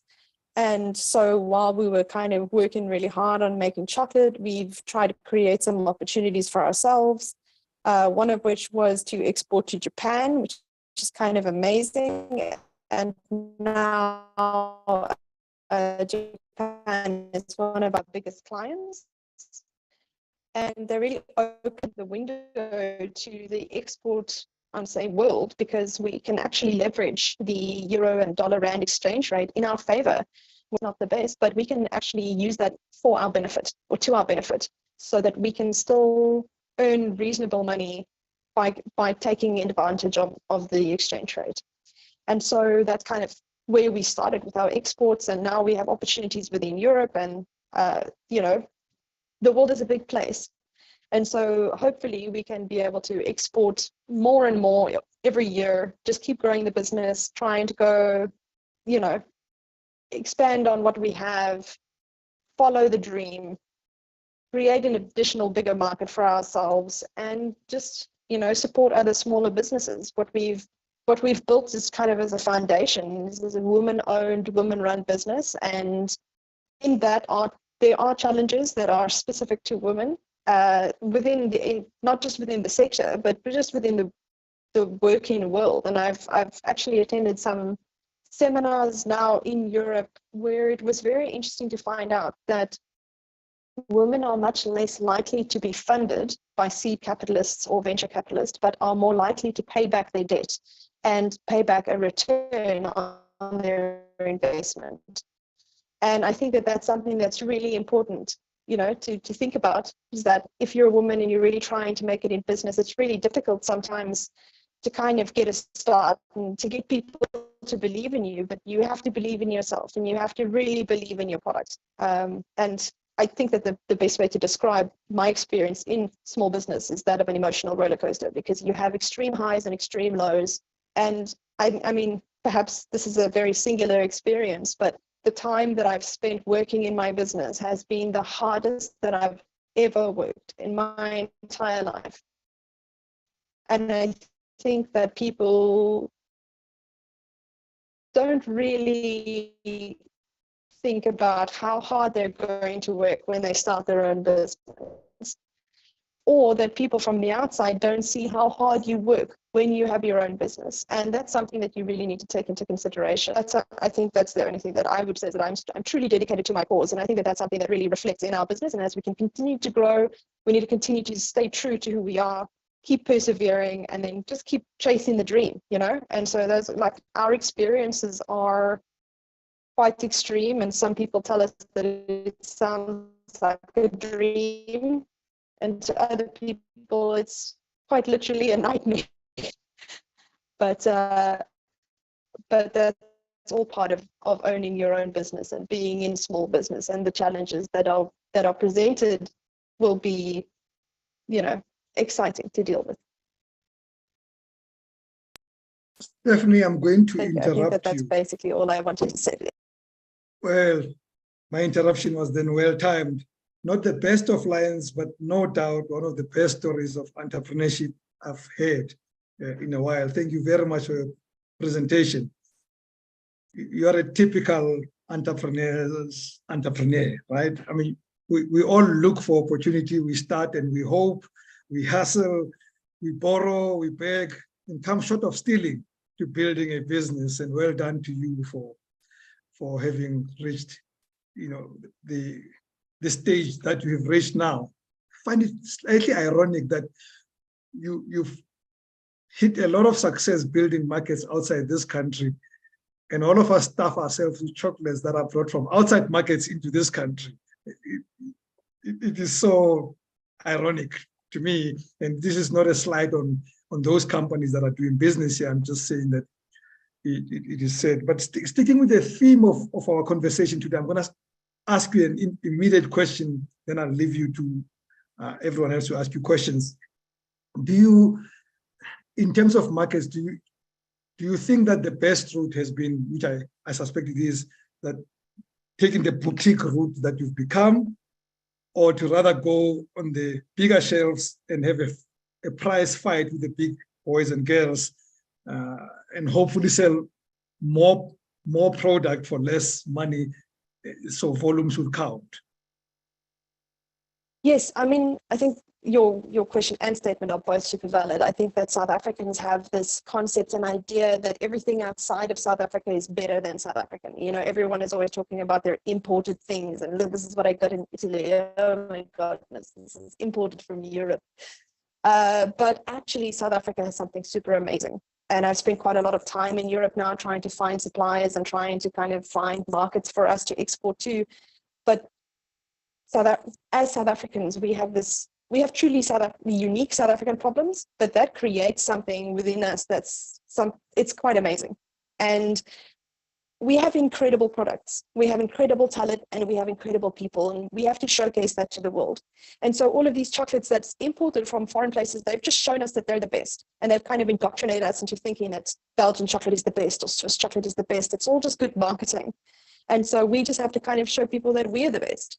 And just specifically to answer your question, we did decide to go boutique versus industrial because it gave us an opportunity to create something super special. Every little chocolate that we make, we're proud of. You know, every little chocolate is like a little hand-painted artwork. And so that also means something. And apart from the fact that you need an enormous amount of capital to start up a huge machinery, you know, a huge manufacturing plant with machinery that runs 24 hours to be able to have the capabilities to supply large retailers, the boutique approach does give you a lot of freedom that the larger companies don't have. You know, I'm going to use COVID as an example. It was tough. It was. Look, I mean, I'm not saying that anybody had it easy. I'm sure big guys are also wondering what they were going to do.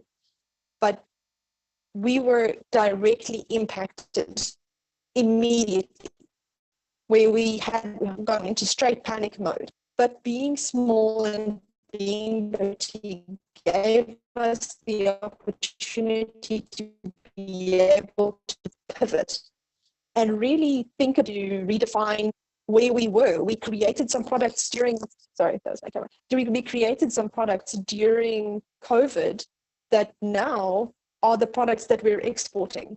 And so being small also has its benefits. Whereas everyone always wants to be these big guys and they want to be in the big industry. And of course, more money.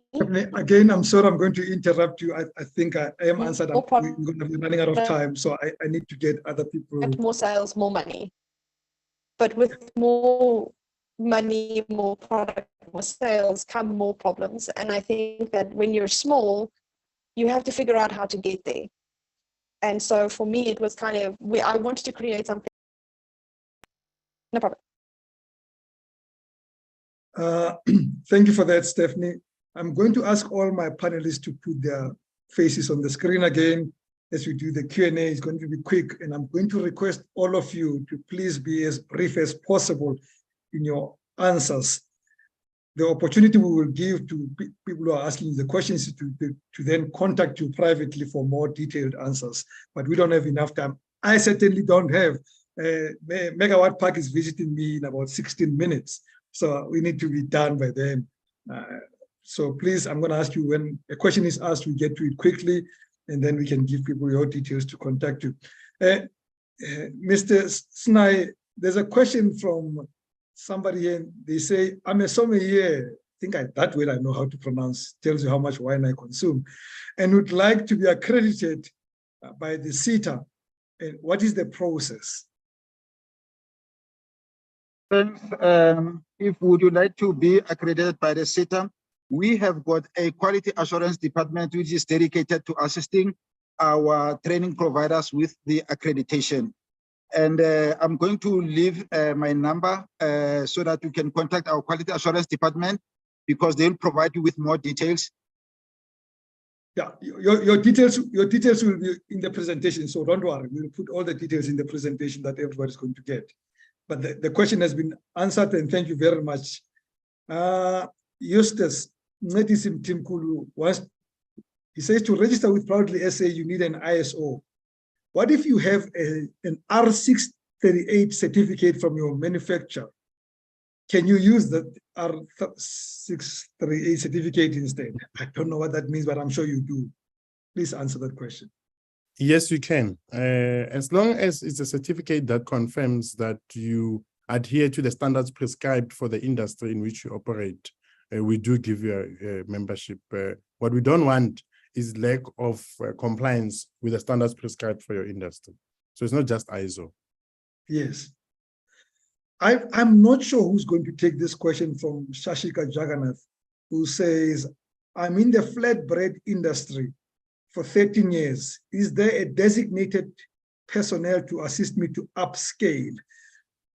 And it could probably be speaking to finance, but I think upscaling is not only about money. So, Moni, could I ask you to take part of this question if you can?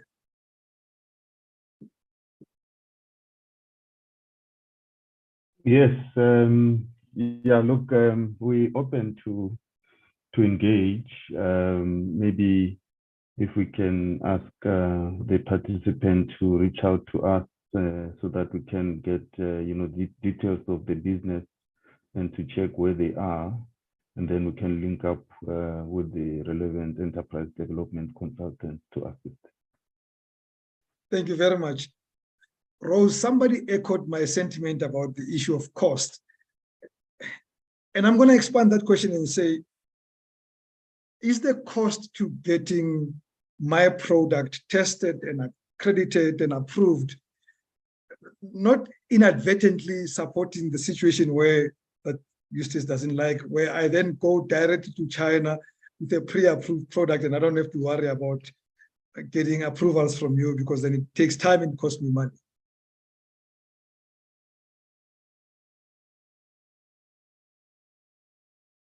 Can you please repeat the question? So somebody was agreeing with me on the costs of your business, right? And I just added to their question to say, is there no danger when it's costly and it takes too long to get approvals, that then people resort to shortcuts, and shortcuts include what Eustace hates a lot, giving business or jobs to China than giving jobs to South Africa, because then I buy a ready-made product from China and distribute here. Definitely, it is a risk that we find ourselves dealing with. And then again, not only that, you find that people also resort to also using the SABS mark illegally, so that they can then be able to sell the product. And I think but again, that's where also our SANS and standards and specifications come in handy, whereby we assist also in the regulators to ensure that we within South Africa also have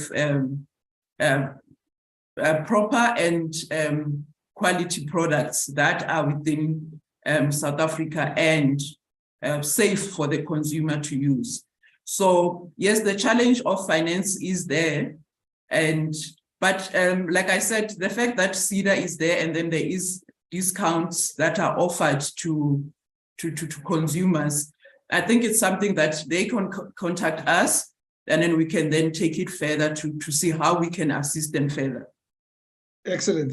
Thank you very much for that answer, because sometimes then organizations will say, well, speak to SETA first. If you can accept my inquiry and connect me to SETA, I think that's a brilliant thing to do. Thank you very much for that. Eustace, Edinam Hinson says, is there a way small companies can be assisted with packaging and how to get products onto the shelves as small businesses? And I'm going to add to that question before you respond. One of the challenges of getting product onto shelves that small businesses have complained about, or two challenges, is that they then have to be dictated to on the price that they have to put on their product, but they also, some have complained about the fact that they have to pay bribes to get into those shelves. Do you help people to do it without these onerous challenges? And Eustace, before you respond, please do it briefly. Yeah, I'll be brief. Though you extended it by asking an additional question. We do assist not with packaging. You have to come to us with a readily and ready for market product, readily packaged, ready for market product, because we come in right at the tail end. There are other entities that some of them presented today that are meant to help you with some of those non-financial and financial support programs. We come in at the tail end when you're ready for market, and we give you access to market support. That's what we do. Retail, we have a lot of relationships with retail. I presented two examples. One was physical retailers that give us commitments, and the back of those commitments, they give shelf space to companies that obviously comply and tick their boxes. Secondly, we also have partnerships with online stores. I mean, one of the responses I gave there to one of the questions that was on the chat box was of someone saying, can we assist with them getting shelf space as a retailer? And that's what we do. But online stores have become a way in which many people buy. So whilst trying to get access to physical space in retail stores, take advantage of the fact that we have these partnerships at no cost to you. As a member of Party South, can you access those partnerships at no additional cost? And that's where the price conversation is easier than with large retailers who are saying, we want your product based on who you're targeting to be at a certain price point. That is always a difficult conversation, Rams, that we can't influence. But we can influence that you at least have the conversation. You can imagine how many calls or emails a buyer gets. At least we are able to put together programs where we present a group of all our manufacturers or members to retailers such that they can at least get a chance to present their credentials. This is where broadcasters like me always say, we need to revisit this subject. Rose, Tulani Mandula on Facebook asked, what is the difference between testing and putting an SABS mark? I'm not sure I understand the question. I hope you understand it and therefore can answer it.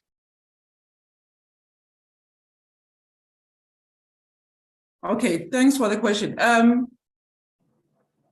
Firstly, putting the SABS mark, what we term certification.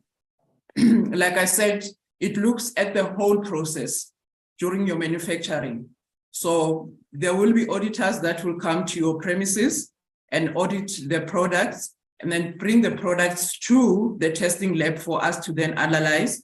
And then you get certified against a certain specification that you requested. But then that will only apply if you have a manufacturing, maybe a formal manufacturing place, as opposed to someone who's just producing their product at home. Like I said earlier in my presentation to say, they will also look at your quality management system and then if those things are in place. So testing is just purely testing whereby you bring your product directly to the lab and we just test your product to see if it's fit for human consumption or for nutritional analysis, and then you get a test results. The test results doesn't mean you will be able to put the mark on the product. It's just for you to use or to give to the retailer to see that, yes, my product is then fit for use.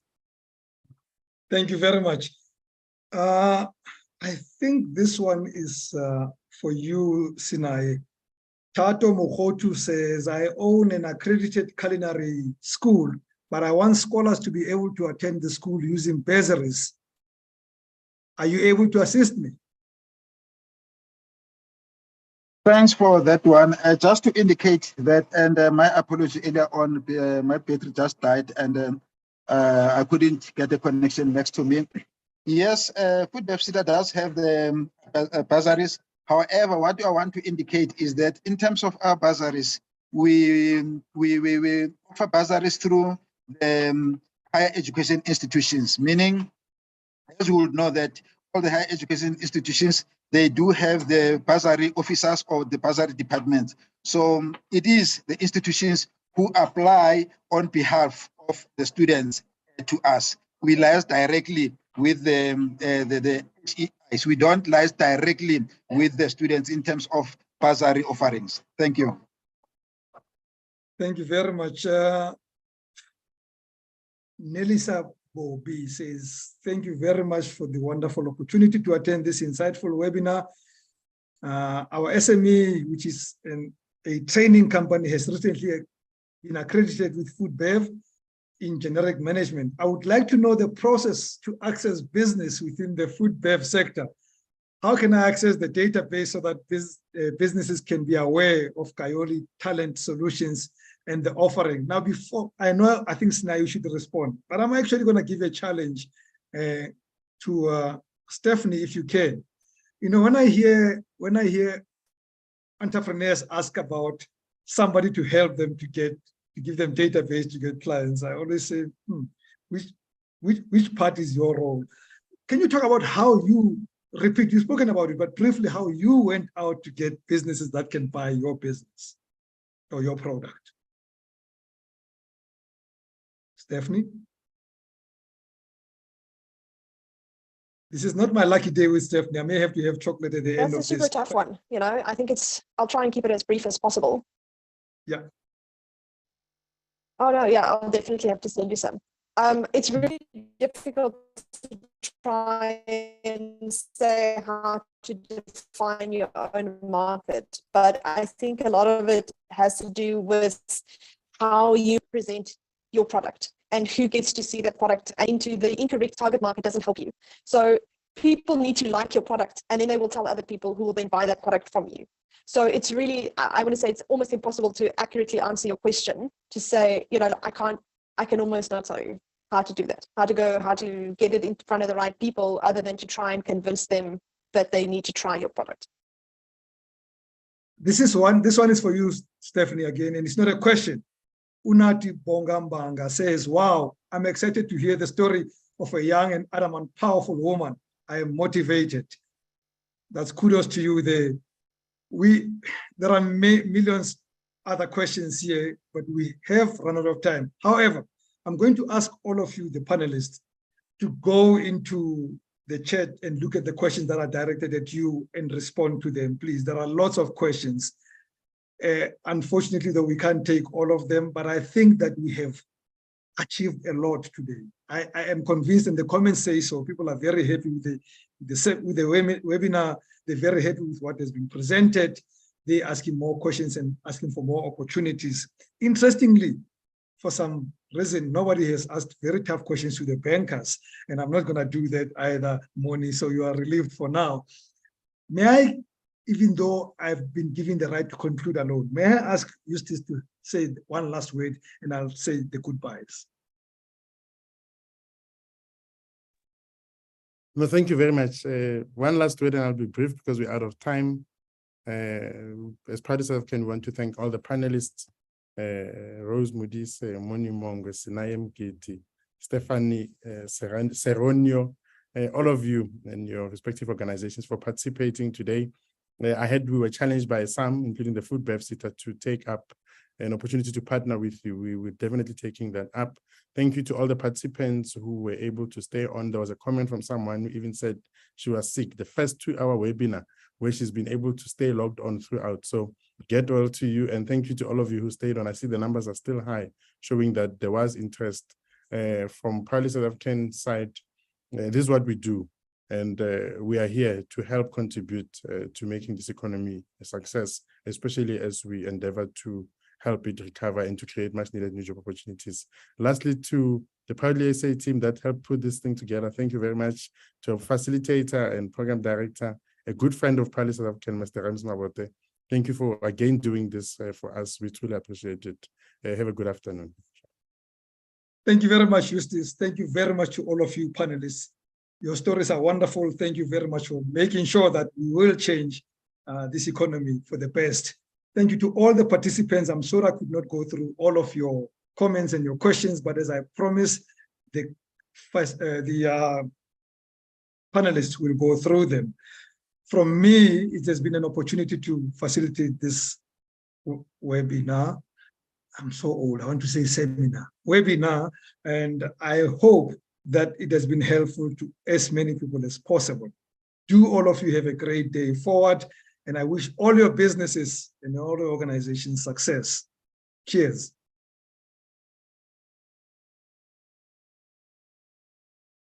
Thank you.